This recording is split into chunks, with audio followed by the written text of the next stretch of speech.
வரும் சட்டமன்ற தேர்தலில் திமுக நிச்சயம் வெற்றி பெற்று ஆட்சி அமைக்கும் என்று அக்கட்சியின் அமைப்பு செயலாளர் RS பாரதி தெரிவித்துள்ளார். திமுகவின் 4 ஆண்டு கால ஆட்சியின் சாதனை குறித்த விளக்க பொதுக்கூட்டம் சென்னை பாண்டி பஜாரில் நடைபெற்றது. இதில் கலந்து கொண்டு பேசிய RS பாரதி, தமிழகத்தில் திமுக ஆட்சியில் கொண்டுவரப்பட்ட நலத்திட்டங்கள் குறித்து பட்டியலிட்டார். தற்போதைய திமுக ஆட்சியில் மக்களுக்கு தேவையான அனைத்து திட்டங்களும் சிறப்பாக செயல்படுத்தப்படுவதாக குறிப்பிட்ட அவர், 2026 சட்டமன்ற தேர்தலில் திமுக நிச்சயம் வெற்றி பெற்று ஆட்சி அமைக்கும் என்று தெரிவித்தார்.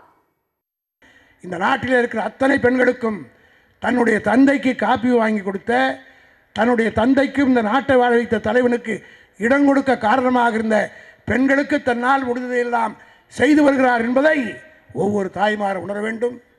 அப்படிப்பட்ட உன்னதமான ஆட்சியை நடத்தி கொண்டிருக்கிற தளபதிக்கு நீங்கள் எல்லாம் உறுதுணையாக இருக்க வேண்டும். அடுத்த முறையும் 2024 நாம் தான் வெற்றி பெறப் போகிறோம்.